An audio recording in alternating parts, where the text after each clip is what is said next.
take advice, and you can always take risk, by the way. You can take risk in these situations and go against your policies. You know, being blunt, you can take the risk.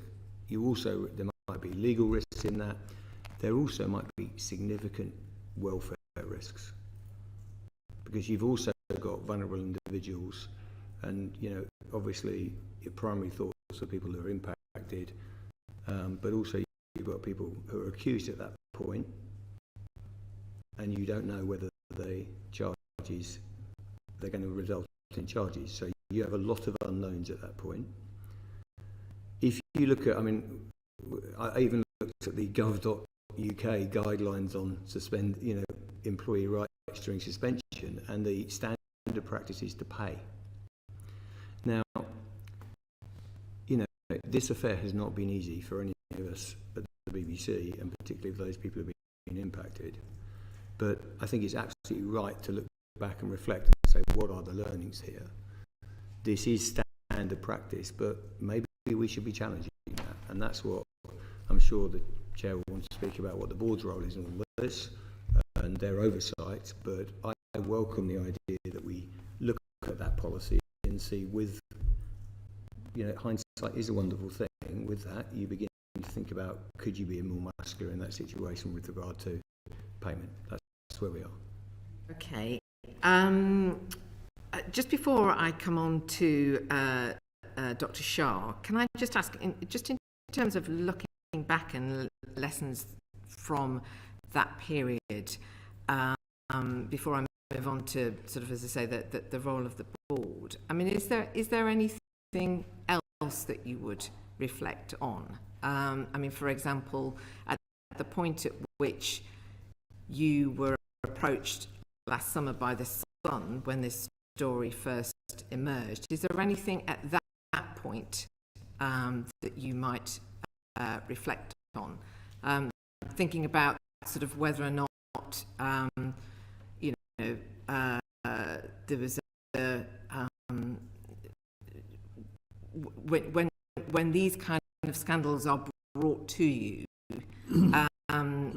how much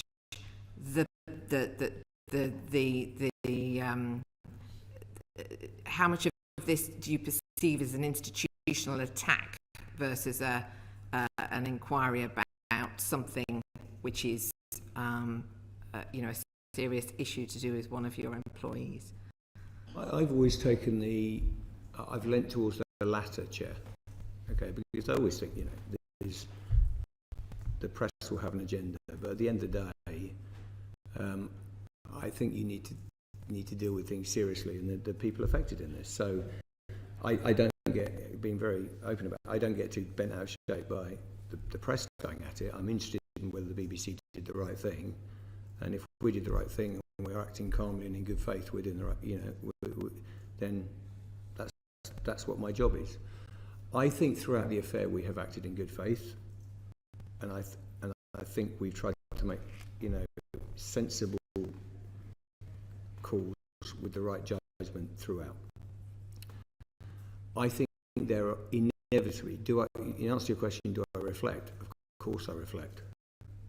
These are difficult things for an institution, and I think it's really important we reflect. There are some specifics. So we have done a review of non-editorial complaints, and when there's various ways in which you can come into the BBC, whether you've got someone just turning up at a reception or ringing a line, is that coordinated? Has it? And we did a review with, as you know, with Deloitte on what's called non-editorial complaints, which is when just someone comes with an issue that isn't related to our output. We've done an enormous amount of work on that, and there are some learnings in terms of joining up the BBC. We can get into some really gritty specifics on what we've done on that. So there has been some learnings on that. The second is the areas we've talked about in terms of some of the ins and outs of this. I think our policies are fit for purpose, but there's things you reflect on, like the debate we've just been having around payment. And then we can talk about the board. There's clearly this ongoing question, which I think this industry continually needs to work on, and I believe we've made massive progress here. this idea of power in the workplace, and just, are we in the right place on that? And just, that will be, to change culture, and there's many people around the room who've done this takes time, and I think you reflect on how far you've come on that journey, and how much progress you've made. So yeah, there's lots of reflection. Okay. I'm sure, Dr. Shah, you might want to refer to the review that was also announced in the statement that the board issued in August about this review on the sort of balance of power. But could I ask more specifically about reflecting on the role of the board in this situation, both during the time since you've been as chair, and I realise that this started before you arrived, but are you satisfied with the visibility of the board in handling a crisis such as this? For instance, you know, there was a period between it becoming known of Huw Edwards' arrest and your statement, but we also had the situation again this year, which was similar to that which occurred when this story first broke last year, where different Secretary of State, different government, different chairman, but we've got the government going straight to the Director General, wanting to ask perfectly reasonable questions, but seeking almost to hold the Director General to account, and the people are unaware what the board is doing at that time. Thank you. Thank you, Chair. Before I answer both the question on visibility and the relationship between the Secretary of State and the Director General, may I make some observations from the point of view of the board about this affair. The first thing I would say is that it's my view and the view of the board that there's nothing more important than public trust in the BBC, and we are custodians of that trust. And what Huw Edwards did damaged the reputation and the trust for the BBC enormously. So we take that very seriously indeed. I should say, you know, it was a shock to discover when it was announced, when he was charged, that he had led this double life. On the face of it, trusted news presenter, but hidden secretly, he was this figure who did the most appalling things. I mean, let's never forget the victims of this. Those are the children in those pictures. I'm sort of nervous to interrupt, but I'm just conscious as well about the sub judice point that I raised at the beginning of this hearing. Let me make a wider point. I want to be clear that the person who betrayed the trust of the nation, the trust of his colleagues, was Huw Edwards.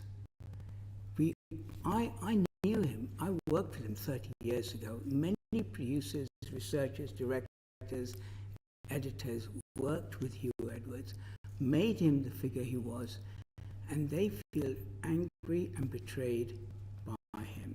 I think we need to say that. I also want to say from the board point of view, as you know, on the day he had pleaded guilty, I asked him and his team to give me an account of the decisions they took in the course of that year.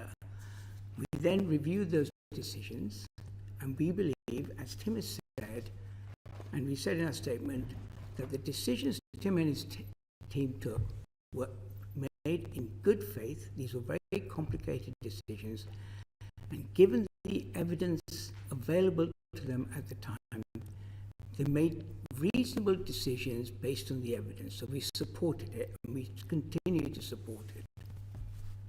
That's not to say, as Tim said, there aren't lessons to be learned, and Tim has already identified a few. Let me, I could take you through the timeline, but let me talk to you about the visibility. Yes, because I think, you know, obviously in the interest of time, I mean, what the critical thing is, yes, I mean, as you made clear in the statement, you know, we know that you're satisfied, but it's that everybody else was unaware. Let me just take you through the process, how long it took. It was on I have a timeline here. On the 31st of July, Wednesday, when Huw Edwards pleaded guilty, that afternoon I invited the executive to write a note to the board. The board met, and we met a couple of times. We had a couple of notes. We went through in great detail. We went through the board, and we decided that we supported the decisions taken by Tim and his team, but we also felt there was a genuine issue here about the abuse of power, and it was worth examining that. We've done it many times. We can talk about it in many reviews we've had, but abuse of power is not limited to the BBC. It's not a thing that's ever done. It's constantly a problem, and we need to constantly be vigilant about it. I can talk more about the terms of reference and of the work. Now, from the moment of the pleading of guilty on the Wednesday to the board agreed statement, which was Thursday night, the following Thursday night, was produced on Friday morning. In my view, that's not a long time. We know we had to take a lot of evidence. I had to talk to all the board members individually, what their thought was. We had 2 board meetings. We had Tim and his team writing 2 deep papers about it. Seems to me to take 7 days to come up with a statement is not bad going. So I don't really agree with you that we were slow on this. I could take you in detail every single step. I don't think it's so much that I'm questioning the length of time that the board took in order to discharge its responsibilities. The question I'm getting to is the visibility and the transparency of the role of the board in holding the Director General to account, and the Secretary of State stepping in the absence, it seems to the public, of anybody else holding the Director General to account. And because I'm conscious of time, and because we've got so much else to get to, I just wondered if you could give us your view as to whether you might seek to be more transparent. The board statement was a public document about what we felt about the actions Tim Davie and his team have taken and what we were going to do in forth. The Secretary of State conversation, I don't think it's right to present it as holding him to account. The Secretary of State is free to call whoever she would like to do. I think if the conversation is about information, I don't have a problem about that. It's relaxed. I don't think it's about accountability. Tim, and I understand what accountability is. Tim is accountable to me.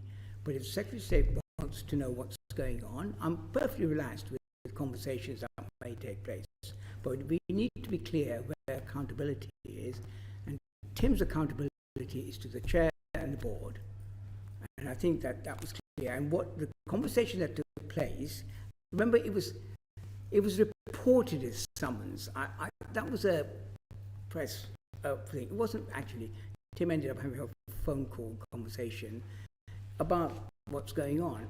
As I said, Tim often speaks to the Secretary of State, and that's fine, as long as we know what it's about. It's about information and about what's going on, but not about holding somebody to account. It's my job to hold the Director General to account. I think that's clear. Okay, thank you.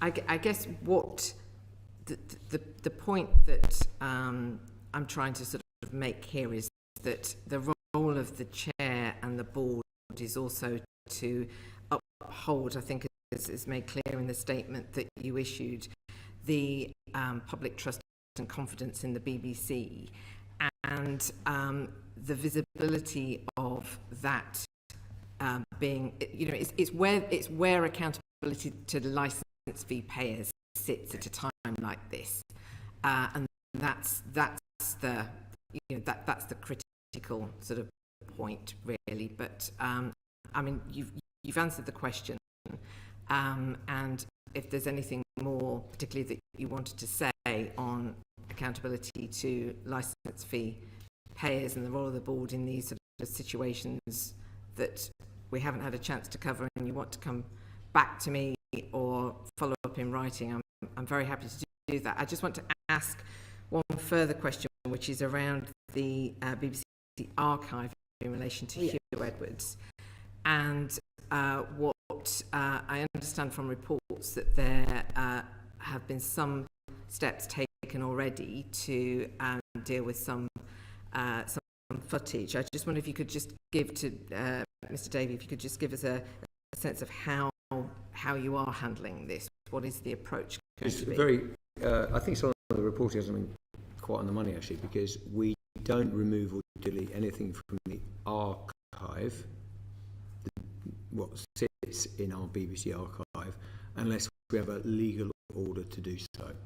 That's a technicality, and we haven't. I don't think we've got on at this point. So it sits in the archive. What is broadcast or appears on iPlayer is then a matter of editorial judgment in terms of what is appropriate. Yeah, and in the real world, you don't have 100 of these examples. We'll have, is that the appropriate documentary? Frankly, should this individual be seen presenting the Queen's death? All we do is, in these sensitive cases, make sure that that's got the right level of oversight and acts in a common sense way. That is what we are. That is what we are doing. So there's no wholesale banning. We're not sitting in the archive deleting files of individuals. Those remain in the archive, but I think it's absolutely appropriate when someone's been involved in a case like this, which is active, so we should be careful, but we make decisions based on that.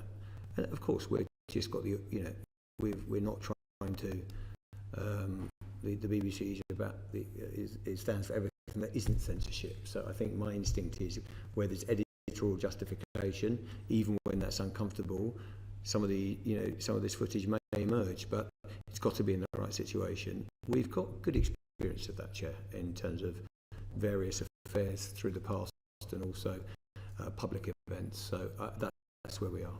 Okay, so any concerns that have been expressed by people that some of these very, very important historic events that have involved Huw Edwards are not going to be somehow digitally altered in a way that would be unacceptable? I haven't got around to a proposal for a digital alteration, Chair. I've just simply whatever the case may be. sitting in the archive and making judgments, common sense judgment based on the editorial occasion that arises. Okay. All right. This is a subject which we could pursue at great length, which I'm sure the CMS Select Committee in the Commons will probably wish to do so once they are formed and able to take evidence. We will at this point move to the other areas of questioning that we want to pursue, which, as I said at the beginning, relates very much to the inquiry report we published a couple of years ago and how things have developed. And in that as well, I mean, we're asking a lot of our questions from the perspective as well of ensuring that the BBC is operating in a way which is to the satisfaction of all licence fee payers. So there may be things in response to some of the other questions that we put to you, Dr. Shaw, that you might want to come back on some of that theme in terms of actually addressing licence fee payer issues. But I will ask the Lord Bishop to get us going. Thank you. We're going to look at revenue and the impact of falling revenue. It's very clear from the stats around that BBC revenue faces long-term decline. Doesn't look like a blip, as the number of licence fee payers continues to fall, for example. How are you responding to this in the short and medium and long term? And does this in any way affect the viability of the ambitions that you set out in the BBC for the Future strategy? Lord Bishop, thank you for that question. I will come back to Tim when we talk about the short-term response to the decline in licence fee. I think that issue speaks to a wider point about the future funding model of the BBC and what that should be. And if you allow me, Chair, just to make a couple of opening statements about that, and about this, because this is the first time I've spoken in public. I'd like to make the point that, in my view, the BBC has an enormously important role to play in the social and cultural life of this country. It does come in for a lot of flack, and sometimes that's well merited, but it is undeniably a force for good, and it faces formidable challenges in the changing media landscape. The BBC is worth fighting for, and what Tim said, laid out, seems to be one of its core points. What is its purpose? And I'm very clear that in this world of misinformation and fake information, the BBC's commitment to impartial journalism is incredibly important. In this world where global streamers are making programs for a global audience, the BBC's desire to make programs that reflect the lives of people of this country is also very important. And finally, in a fragmented society, the BBC's role as an instrument of social cohesion is also. Those three things are what make the BBC unique and special and worth fighting for. To be able to do that, to your point, Lord Bishop, we need a funding model that enables us to deliver that mission in the long term. Now, there are many, we've got many funding models, and there are many aspects to it. The way I perceive both in terms of strategic intent of the BBC is to see the extent to which we can strengthen the independence of the BBC. I look at the license fee and its adaptation or its change through that lens as much as all the other ones about progression, as well as, and we may come to it later, about charter renewal. What matters most of all is the independence of the BBC. Now, any new funding model needs to ensure that we remain independent. And may I just say that the license fee, which has many difficulties as we know, I know in my experience looking at it, that the license fee has been vulnerable to actions by the government, particularly the Chancellor, to impose on the BBC duties that just basically take money away from making content. Most egregiously, the World Service, which, the stroke of a pen, with no democratic accountability, no reference to Parliament, no reference to people, we suddenly had to find 300 million, which came out of the license fee. We need to find a settlement of a future funding model that ensures we are independent of that kind of action. Now, I think we do need to be accountable, and we can come to the kind of accountability we need. But I do believe in independence, we should think about the funding model in terms of independence.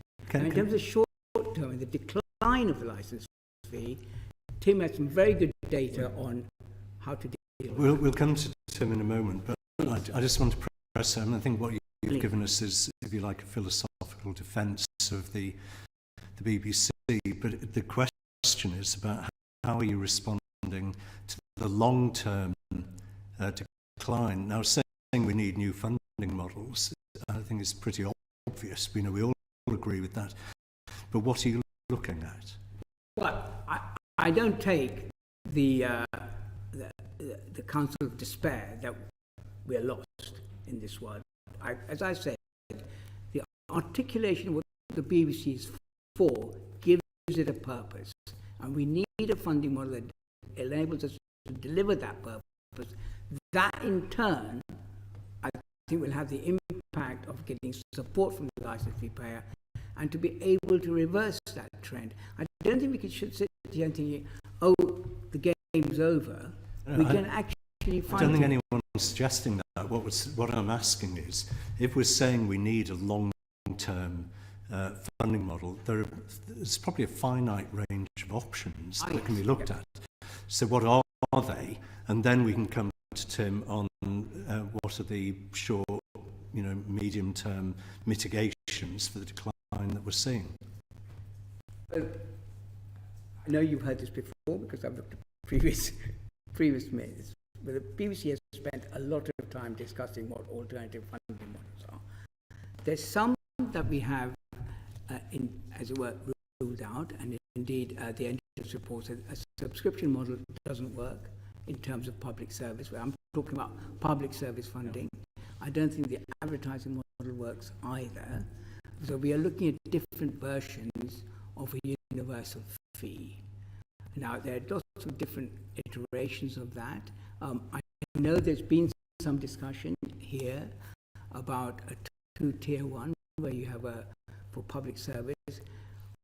The board has not discussed this or made a decision. My personal view about it is I'm skeptical of a core and a service and then an additional, because that feels to me a bit like a subscription service, and it'll have all the difficulties Enders has reported about subscription service.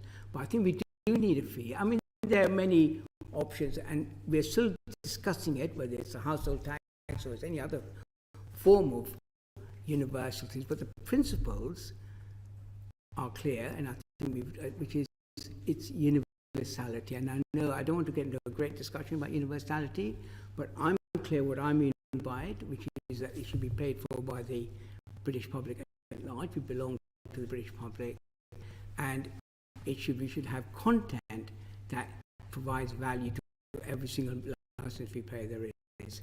Okay, can we come to Tim? Does that help you? Yeah. I very much welcome the question, because I think the risks are very high across the industry.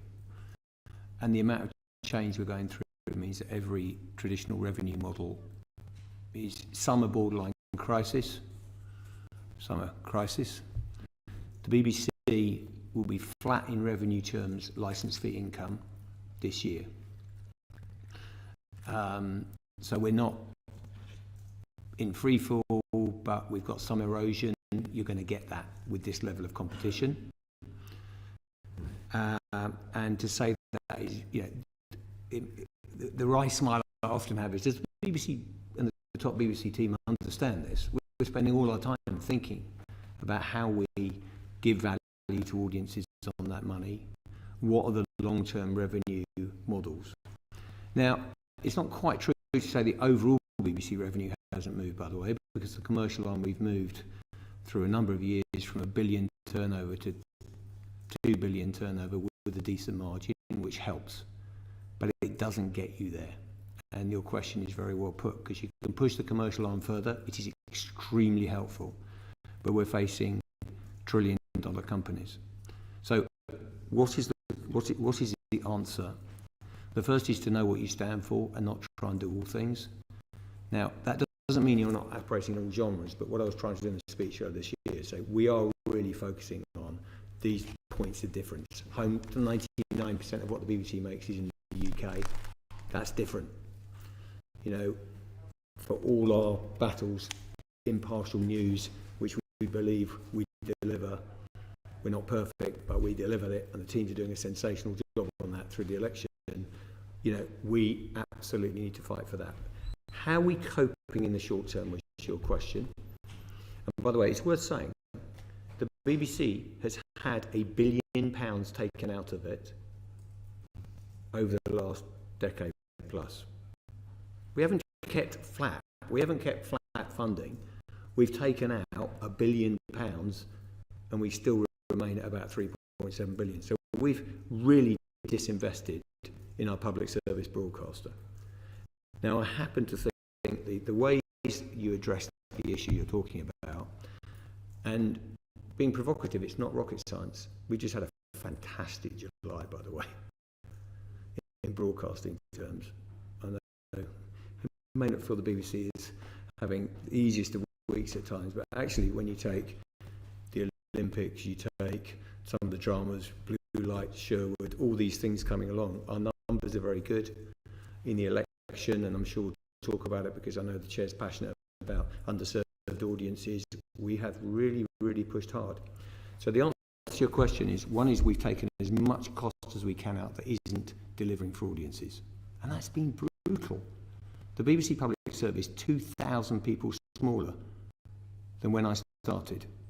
but it's still delivering 80% plus a week and nearly universal universal reach in a month. So we're defying gravity on that.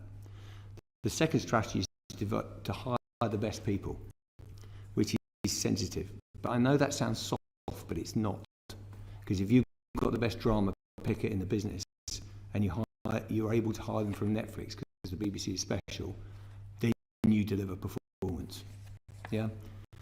The third thing is we use commercial income, and we use what you might call a not two-tier model, but a hybrid model with UK TV growing, all those things to try and do all we can to keep the scale of public service broadcasting. The next thing we've done is partner, so things like Freely, FreeSat, Freeview, to make sure the UK ecosystem, for want of a better word, is fighting and has strength. Going forward, we will need reform. As per the chair, we'll need reform of a public funding mechanism, and I would say publicly, whether that be scope, what it covers, what's it called. We need to do that work, and we're in the middle of it now, as opposed to just talking about it. We're in the middle of that work. The second thing is, I just want to emphasise, because I think this committee is incredibly important in this area, is the media bill said that public service broadcasters get appropriate prominence on digital platforms. If we don't know what that is and get that secured fast, we are going to not just put the BBC in jeopardy, but others as well. And remember, we've had the benefit, and we've chosen it as a society to put the 101 program, 102, 103, those channel guides. At the moment, we are doing extremely well in digital and keeping relevant. We've had a fantastic summer for iPlayer, but there's a lot of risk. There's a lot of risk. I think colleagues wait. Thank you. We've got quite a lot of colleagues who want to come in on this area. Can I start with Lord Hall? Yeah, I should declare an interest. I've worked with both the Chair and the Director General, and worked very well with both as well. Might I say I've got form, yes, or we've got form. It's a question which may therefore sound a bit arcane, but I don't think it is. Samir started off by talking about the importance of independence of the BBC. Spot on. One thing which happens in the case of this charter, 11 years, but it could be 4 years or 3 years or 5 years or whatever, is this charter renewal comes up, which is at a time when the BBC bluntly is vulnerable. Would you be better off in taking the next 2.5 years up to 27 in, rather than saying we want a charter, we want to be established, say, like Channel 4? Thank you for the question, Tony. Can I just say, I think you're absolutely right. The charter review, its time period, means that we are almost in constant review of the charter. There's a mid-term review. We're constantly in this, I think, not very comfortable relationship with the government over the charter, and it undermines and threatens our independence. I would absolutely welcome an exploration, or how can I put it, constitutional innovation when it comes to the relationship between the BBC and the government. That innovation could take the form of a new act. It has its pros and cons. There are other ways. I noticed, I was told, that we are unique in having a royal charter. There are thousands of organisations. The Institute directors called it strange that we have a time period. Most have perpetual charters. Because we have a time period, we're forever in this dance with the government. So I think we should think about whether we should change the charter and remove the time period. Maybe we'll have to change the nature of it and make it more about core principles and have a framework agreement sitting underneath it. That may be more variable. But I do think, Lord Hall, that thinking about the constitutional arrangement is very important. I think it's central to securing and strengthening the independence of the BBC. I can go slightly into more detail if you like, but I do think there's been a lot of discussion about the appointments to the board. I really share that view. I have a board of 14 execs and non-execs. Of the 10 non-execs, 5, including me, are appointed by the government. I'm not sure that's the right balance, and I think we should think again about it. Again, as I said earlier, the important thing about any constitutional innovation, it should strengthen the independence of the BBC. That is the heart of our reputation here and across the world. And I think that reputation has been damaged in the recent years as a result of the nature of the relationship and the leverage the government of the day has over the BBC. And we should try this time round to try and reduce that leverage and make our accountability to do with the public, the license fee payer, which I think is partly what the mutualisation idea is about. Can the BBC be more, can the public be more directly involved and hold the BBC to account? And I think that's a good idea, and I certainly welcome an idea of dialing that up whilst we dial down the relationship with the government of the day and the BBC. Just a brief question, a brief answer if you wouldn't mind.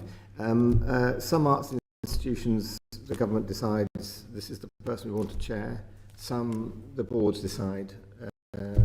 Would one bit of independence or greater independence of the BBC be the board to decide who's chair? Yes. They're people among Yes, us. would be. Thank you. Okay, I've got a lot of colleagues wanting to come in. I'm afraid not everybody will be able to, but I will allow Lord McNally to ask his supplementary question. You mentioned the World Service. Yes. I know the Director General that was responsible. I was a Minister of the Government that fobbed the cost of the World Service onto the BBC. Perhaps it's a question to when we get ministers before us, but do you think that it would be better and fairer, given that the World Service isn't just a broadcasting organisation, but one of the most powerful soft power organisations that we have, Yes. that you should be removed that I appreciate responsibility? the term fobbed off. I think that's correct. I think it's essentially unfair that the license fee payer pays for a service that is to the government. But also, the World Service is an incredibly important instrument of soft power for the BBC. And being part of the license fee, it has to take the cuts that the rest of the license fee team does. And that's not good either. And, my home country is India, where I was born. The World Service is incredibly important all over the world. It's very important for the BBC, and it should be properly funded, and it shouldn't be dependent on the actions that we correctly take over the public service. And therefore, I do think maybe Tim would like to add about. I think I said publicly in March, interestingly, that I haven't had any pushback, which is I totally agree with the chair. This should not be funded by the licence fee. Also, I am understandably and appropriately under pressure on very limited resources to make sure every household and every flat in the UK, every house gets that value. And they are doing they're related, and there's definitely huge benefits for the UK news organisation to have the World Service. But if you take a language service, they do different things, and we should absolutely be funding that as the UK. The scary thing is that China, Russia, Turkey, the numbers are astronomical. The investment they're pouring into disinformation is very significant. At the moment, as we speak, there are real issues at play, because we have a request into FCDO for a bit more money to see the wolf from the door next year, because the government puts in 104 million rand, we put in 250 of the licence fee. But all of it, if I'm being honest, is underinvesting. Even the Americans, Voice of America, which is nowhere near, I think, in terms of reputationally, although with all due respect to Voice of America doing brilliant work, the World Service, that's being funded to the tune of $920 million, that's, I believe, which is way in excess of the World Service. We have got to make a decision here if we're serious about this service or not. So we've got short-term requests for money in with the FCDO now, pre-charter, and we need that. And then I think when we come to charter, there's obviously, and even before that, we'd love to a situation where, frankly, this is properly funded by the UK government because it makes the cut, which it should do. Thank you for the question. Okay, well, I think we're going to move on because I'm conscious of time, sort of moving away from what you've just been talking about to the audiences that are turning away. Baroness Healy. Okay, thank you, Chair. I'd like to ask, what progress have you made on improving the way you engage people who are turning away from the BBC? And Dr. Shah, I'd like to ask you particularly, you said in March, can we stay relevant to the lives of the British people? And you expressed concern particularly about working class people. So I'm wondering how you're trying to address this. Thank you. May I say, of my strategic priorities, this is right at the top. I think the BBC needs to do a great deal more in addressing the question of serving what we call the underserved audiences, the C2Ds. I think it's I've been on broadcasting for a long time, and this has been a chronic problem for the BBC. It's metropolitan bias, and its programming and its power structures continue, in my view, to be focused in London. I think there's a lot of progress and a lot of work being done in moving production and programs out of London, but I think a great deal more could be done about power. Salford is a very good example of what I'm getting at. It's still not there yet, but the vision, and I'm thinking about making the underserved feel the BBC is part of them, it belongs to them, is that you can have a career in broadcasting without having to come to London. Now, I remember back in the day, and I was on the board when the Salford moved to place. We all had a vision that it would become Granada. Now, those of you older, I think most of you will remember Granada. And Granada was an incredibly, and people thought it belonged to them. All classes, all cultures, all community in that area. Similarly for Yorkshire, similarly for Tyne-Tees, we all know that. I think the BBC continues to feel like an organisation where the power base is in London and people outside and feel, it's over there. And we need to break that. We have a policy across the country. I think it's a great policy. We need to do more. There are lots of really good people committed to that. But these are hard things to achieve, but I want to put a lot of my energy in making that happen, because it's enough. We can't keep saying we don't serve the CTDs. And it's not just, may I say, just about a definition like CTDs working. It's all about values, attitudes, the whole cultural thing. How far is that expressed? Now, apart from that, immediately, you're probably aware that the BBC does thematic reviews. I was involved in one. I was doing the migration one before I had to step down from it. The next one, which is currently underway, is about portrayal. And that is about how well does the BBC represent and reflect the lives of people across the country. It's going to be a very systematic, well analysed, evidential-based work, and that will help us start building some policies and practices that will help begin to change that. But I do think the bottom line is to move the power out of London and to try and create these hubs where people living wherever, whether you're born in Truro, you're born in Middlesbrough, you can achieve in broadcasting without having to come to London to do it.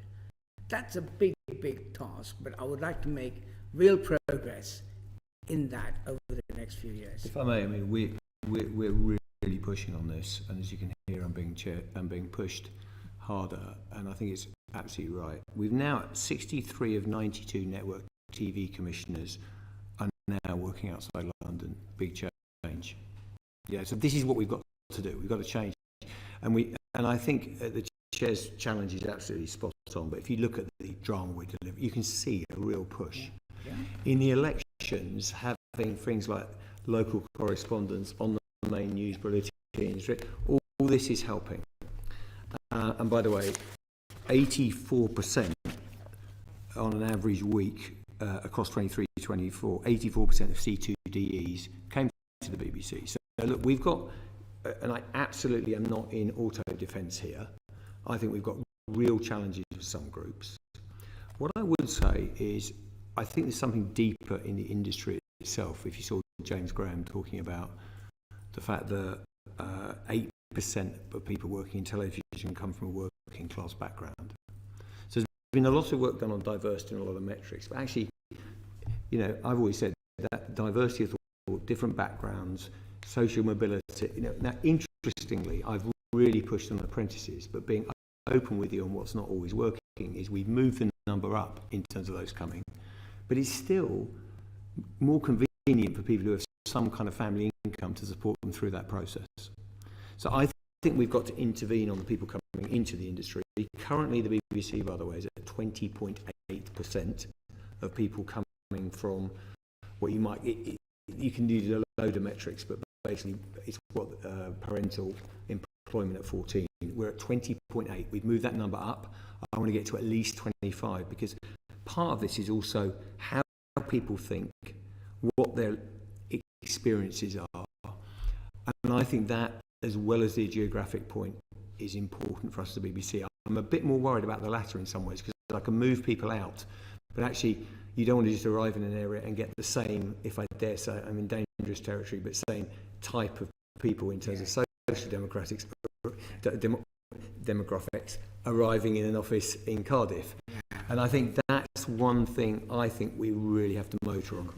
Can I ask you, Mr. Davie, I mean, how are you prioritising spending to meet the diverging demands of the different audience groups, especially the young, as they're moving away we're watching this like a hawk in terms of what groups and what programmes deliver to what audiences. And I think, interesting, when it comes back to the budget question, is I think absolutely you have some services like Radio 1 that are more youth-focused.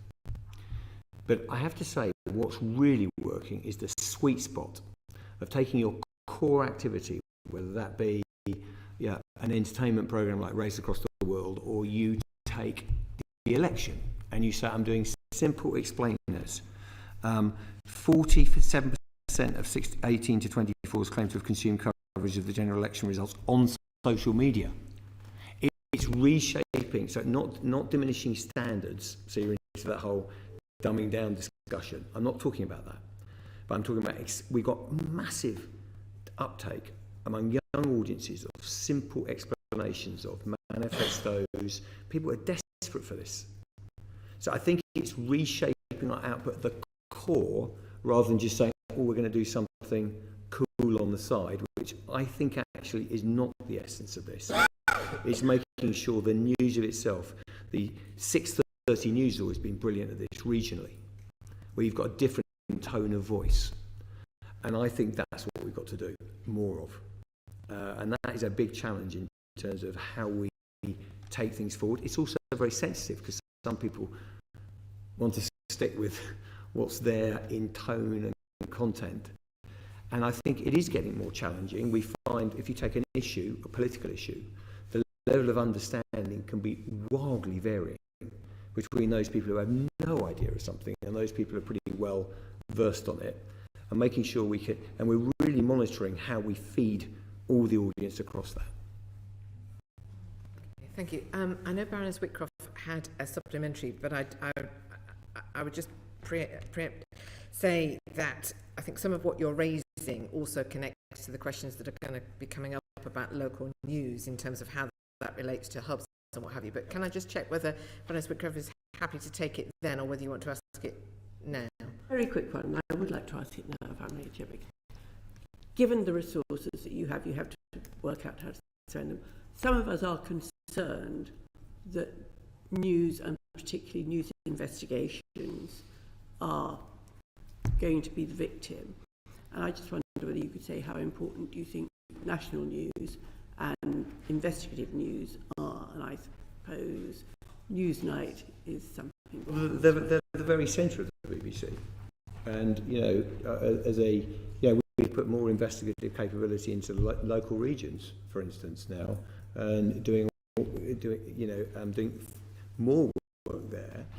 I think it's a justifiable concern, which is when we had investigative teams sitting with Newsnight. We don't want, just to reassure, we do not want to downgrade our investigative capabilities of BBC. It's essential. I think we've had a good recent period in terms of a number of investigations. That is our central and core to the BBC, along with network news.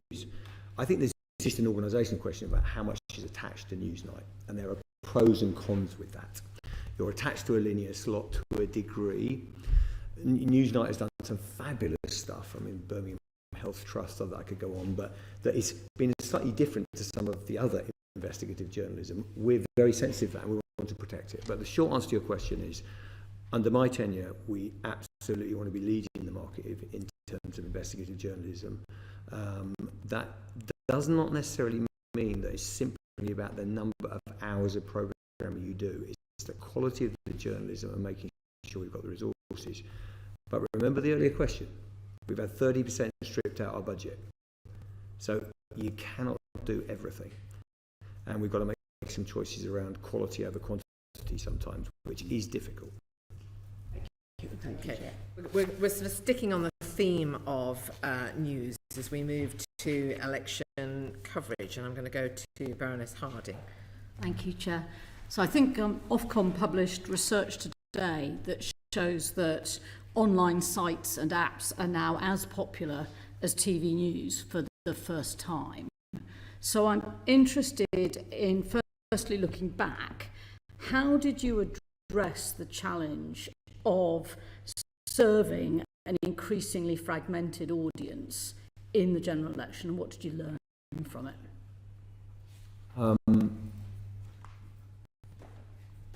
think what we do is just take it one step back, which is what we did with the newsroom, which was sensitive, was begin to think about it in terms of, forgive the jargon, but story teams is where stories are developed and where you work your journalism, as opposed to having bespoke resources within every linear programme.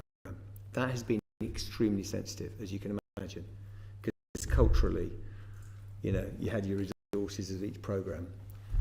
The reason I'm answering it that way is because I think that allows you to say, okay, we've got a good story. So if you go to local now, where I'm very aware that we had these debates in terms of local resources, but I'm actually seeing stories flowing across onto my main app. The local news is on the main page of the news app.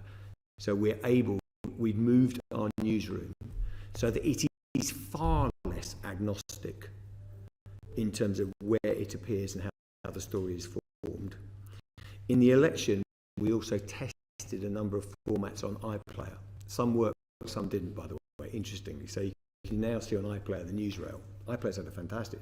And we're beginning to learn what works on iPlayer, because not everyone, and I say it with somewhat heavy heart, is going to get at 10 o'clock and sit for half an hour and watch the news.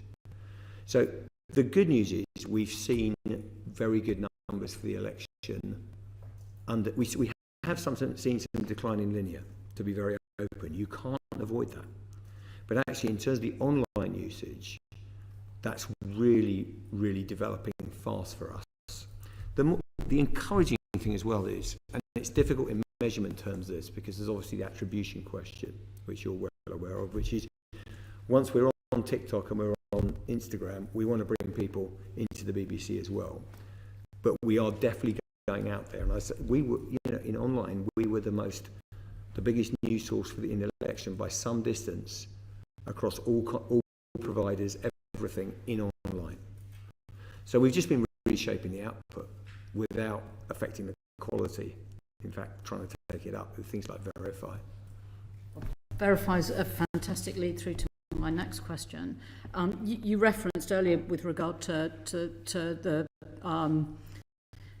state actors' misinformation and disinformation overseas.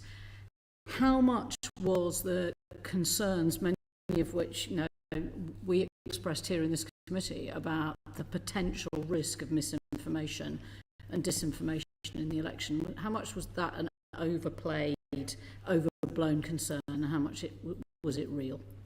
I don't know. Sorry, I haven't seen the data that really breaks down how far that went.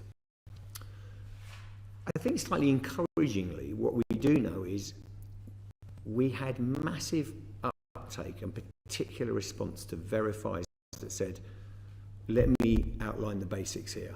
What are the claims? And I think there's a number of levels to this. There's malicious state actors trying to affect an election, and I haven't seen reports on that, or I don't know where There's also just general noise where people cannot understand, where they can't see the wood for the trees, they can't see. We had incredible numbers, particularly of 16 to 34s and younger, coming to basic explainers. And I think we're going to double down in that area, and we're learning how Verify works. We put, by the way, heavy, serious reporters, one ex-Newsnight, into Verify, and it made a difference. And the election, I think we were really robust. The other thing, critically, I think that is important is we give voice to every legitimate party and absolutely make sure everyone who should have a voice has a voice. And finally, relating to earlier questions, we had an initiative called Your Voice, Your Vote, which really was very popular in terms of putting people's concerns. I think we took it beyond that, if general vox pop, if you know what I mean, to concerns on the ground, what was happening, and that really responded, really delivered. I'm not sure I'm answering your question directly, because I think we need to see a bit more data, and I think we need to come up for air on that question and say just how influenced the election was by these things. One of the things I would say more generally, by the way, is the value of an institution like the BBC, the Ofcom code, all the things we do with public service broadcasting. I think that leads to an election which was properly conducted, politicians coming to debates, being proper interrogation. It's a very, very rigorous and proper democratic process, and I think it was well delivered. Is there anything that you'll be doing differently in the run-up to the US election? There's probably numerous things that the news team are going, okay, if we do this is a random example, not true, by the way, sorry, it's a weird thing to say, but I just don't. I was listening to them the other day and they said, look, on iPlayer, if you put it at this time length, it just doesn't work. People aren't getting to it. So it's, this podcast format works particularly. It's all in that. It's how you get it right for an on-demand world. Detailed product design. It's detailed product design, which in terms of time length, clip length, all those things. I think there's tension because we need to make sure it's of the depth and quality, and I know the news team really believe in this, and you aren't falling into the trap of there is no doubt the whole market, and I made this point in the speech, the commercial market, totally understandably, and I say with no blame here, has to go after those clicks in the way the BBC can be slightly more strategic in terms of, you won't see us writing lots of headlines that are questions to get you to click into it. So I think we'll stick our ground on that. Final thing is, I think verifying fact checking probably be very important in the US election. Yeah. I may one final question, Chair. Just one of the issues that came out of the general election was the accuracy of all the polls, or in fact the lack of accuracy of the polling. Do you think that all the focus on reporting of polls themselves risks affecting elections? And regardless of which party I think we probably all make an argument. That's why the BBC is very careful, and we don't lead with polls in that way. We refer to polls. We're very careful about it. So the answer to your question is there are significant risks with chasing an individual poll, particularly in an individual poll. Yes. Thank you. Just one other question on this area before we move on. Just is sort of back to BBC Verify in certain respects. When Deborah Turnus was here before us earlier in the year, I raised a question with her then about criticism of BBC Verify in terms of its use of sources on Middle East reporting, and she responded by sort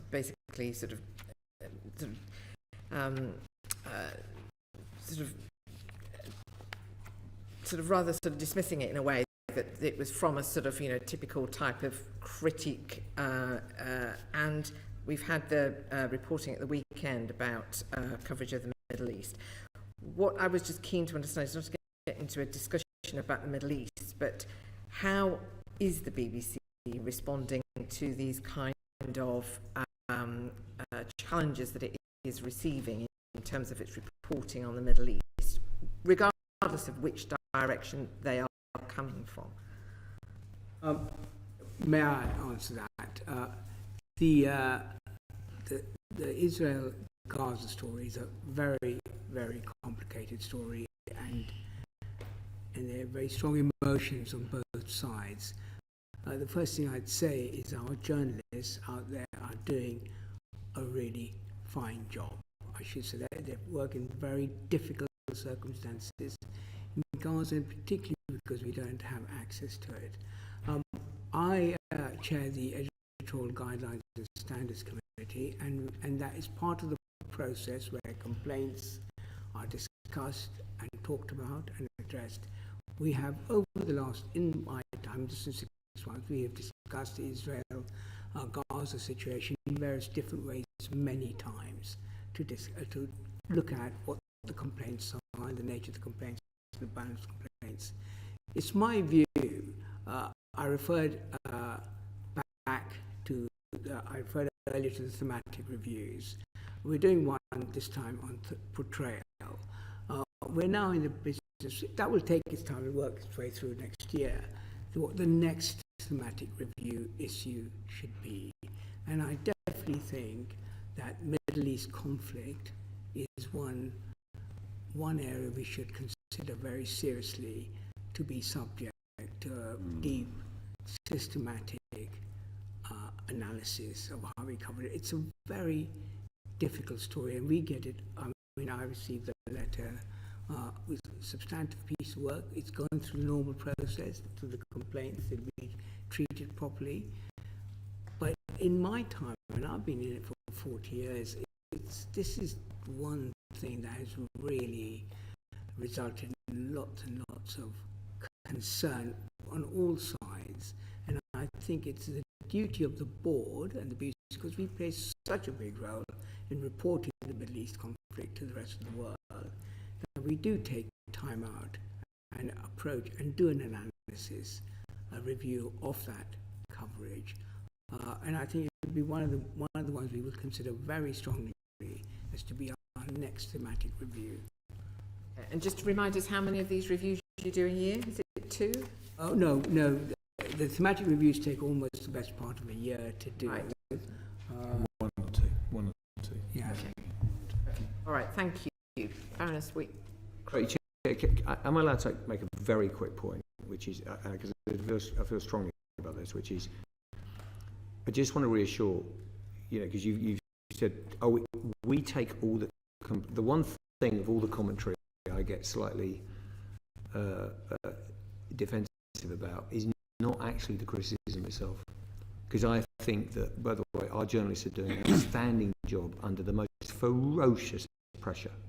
The personal pressure, the lobbying, the reports from both sides. Now, the trouble there is you go, well, it's all so much noise, we're not listening, and it's all equal, and we've got more complaints true that we're pro-Israeli on the pro-Israeli side than we have on the other side. There's a whole load of contextual factors around that. But what I would say is every complaint that comes in, and this is where I do dispute what's written, is taken seriously. I come from the view, and as leader of the BBC, I'm absolutely clear on this, that you kind of assume your critic's right until you've done the work. And we will look at that piece of research, take it seriously, in good faith.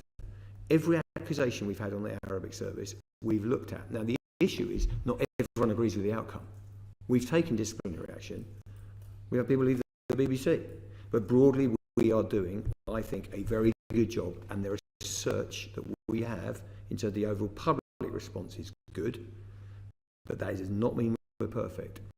But I really would both stick up for our journalism, but also say we will treat these complaints seriously, we'll go through them, and we won't just be frankly in auto-defence, but also we will stand up for our journalists, and we'll stand up for people doing a good job. So that's the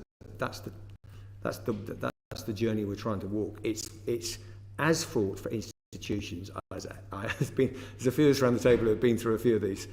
This one's as difficult as they get, in my view. Thank you. Baroness Whitcroft, we're going to move on to local news now. Local news. I want to take you away from international wars, but to local ones perhaps, because you've made clear your intention to move things across the country. That's great, but you can't please all the local publishers. And can you say something about where your relationships with local publishers are now? Some accuse you of trying to crowd them out. Is that fair? You're also working with them on the trainee scheme. So could you also say a bit about how that's working? I think it's a relationship that is difficult at times because the first point I'd say is we've kept our investment in local. We've moved money around and that was very difficult, but I still believe that we needed to have an effective online presence, and the BBC and public service broadcasting shouldn't be trapped in one media. It should be able to do its business, and we provide a unique and valuable service locally that is utterly precious, and we are committed to that. By the way, we're committed to local radio. We're committed. I'd say we have a constructive, is probably the word I'd use, dialogue with the NMA. They do have concerns, and I think it's absolutely appropriate. I mean, on my watch, I've always tried to say that we want to see markets grow. We do have a strong opinion, which the NMA know, and we talk to them, and is that the structural declines in local press are present globally, and the BBC is not the key factor here. We're in the market, we're doing our business, but the truth is that if you look at advertising money, it's shifted away from print, and I understand that, and online is a much more competitive environment, etc., etc. So these things are very difficult. I do think it's a good topic of conversation to think where we can get further partnership. Obviously, we've got the local democracy reporting service. I think that's worked better than some of us thought it would, actually. I mean, I think it's really worked well. It's doing its business. I think actually a good topic as we look to the future is how we can further that partnership and how we can help each other bluntly, because no one wants to see the BBC's vision of success is definitely not that we're the only one in town. That is absolutely not how we want to work. We like a competitive, vibrant market, commercial, public. That's how it should work. What is the role of the BBC and indeed any local news media now? Because it's often said that local politics gets no coverage at all, anywhere.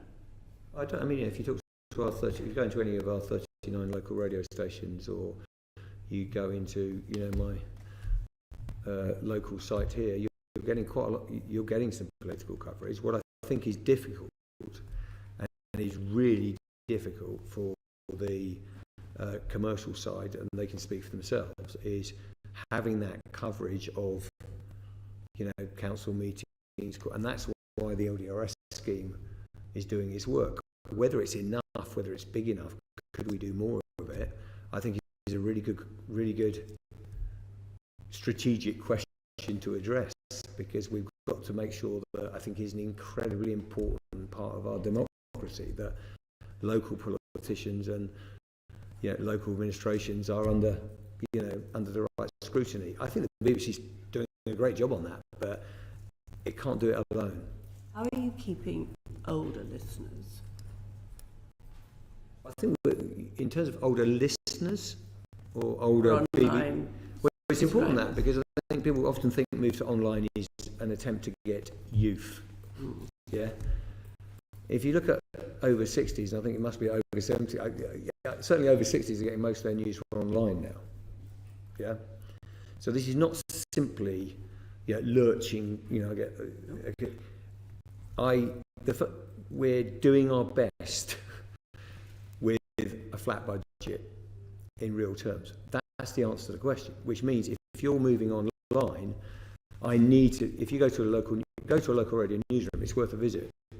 And they're no longer local radio, I should say. They're local, and they are doing great. We're putting reports onto radio that go onto the 6:30, which is precious to us, but they're going online, and that's how we've had to build a multimedia newsroom like any other media company or organisation. That has been very hard. What it's meant, because we've had such tight budgets, is what you've had to do is do less afternoon shows and all the things we've been through that have caused understandable angst. What we're trying to do is hold the listening while investing in online and pull that off. There are many that will be watching us as we do it. Thank you. Your story, you had a supplementary?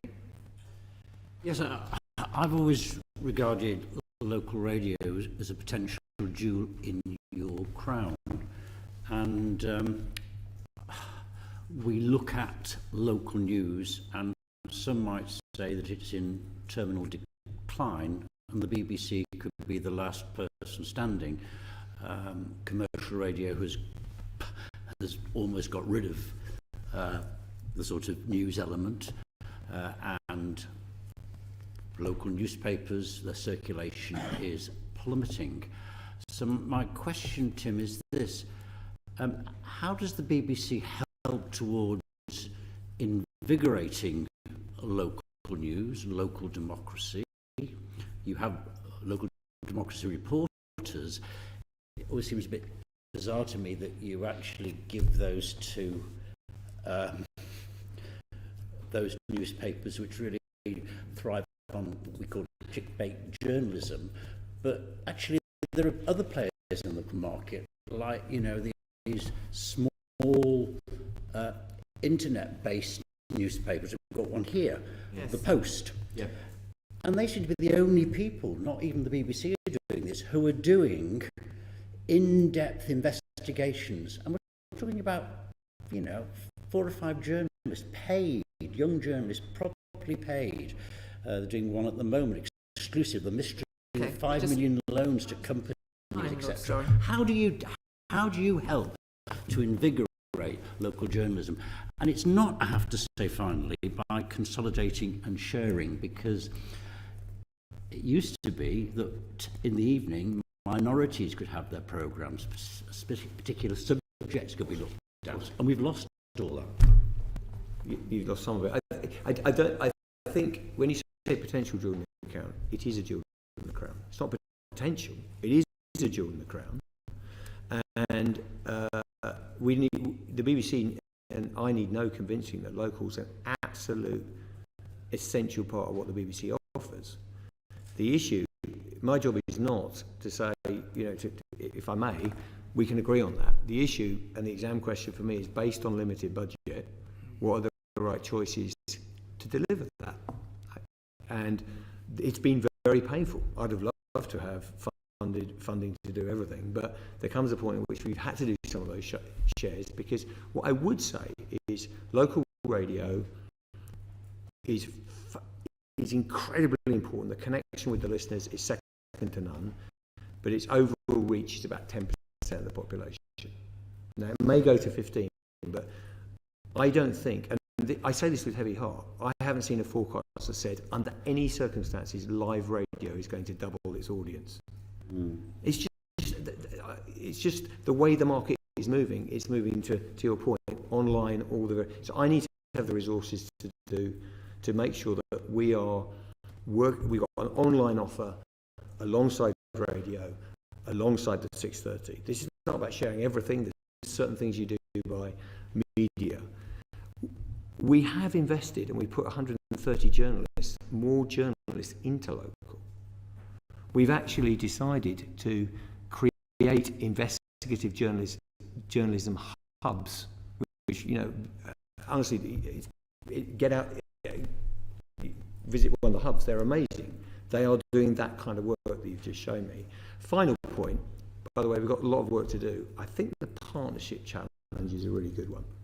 How could we work with those types of operations, so that the BBC and our reach, because we've got a simple objective. Strategic objective for us is 50% of the population come to BBC Local. That's it. We could deliver that through television bulletins and radio. We cannot do that anymore. We need online. So it's a balance, but we don't need convincing of the strategic importance. It's critical. The issue is resources and I sound like it's management speak, but allocation of resources. I'd like to come back on you, but thank you. We might want to continue this outside the committee room, because it's an important conversation. Was there anything, Chair, that you wanted to add to what, or indeed comment on what Mr. Davie has just said, just in relation to your vision, ambition for local hubs? Well, I think in terms of just a point about local news, I obviously followed it. It's worth noting that as far as the board is concerned, this is part of an overall strategy which was presented to the board last year and approved, which is the move from, as Ofcom said, from news, from linear channels to online. And what Tim is trying to do and was explained is do that move, because that's the strategic move, that's where the audiences are. And very interesting statistic, is it not, that over 70 years more what now see online than the radio. The dynamics of the changing up is something we strategically need to move without leaving people behind. I think this is some of the tensions of making a move like that. But I just want to say the board is supportive of this as a part of our overall strategy of starting to shift our journalism online, because that's where the audience is. All right. Gentlemen, thank you very much indeed for joining us today. We've covered an awful lot of ground. I think you've set out a very, very comprehensive shopping list for the new Secretary of State and the new government. And if any journalists have been watching us who have, instead of following the vote in the Commons on the winter fuel payments, I think you've given them quite a lot of news lines today as well. And I'm grateful to you for engaging with us, and I suppose I would just say in return, I would urge you please, Dr. Shah, to consider again about the transparency and the visibility of the board, particularly bearing in mind what you have put out on your shopping list today in terms of how you would like to see the development of the BBC, that critical need for the board to be visible in a way that it is seen to be representing all of the licence fee payers that are funding the BBC. But I'm hugely grateful to you all and to you both, and thank you very much for being here today. I'm going to bring this to a close. Order.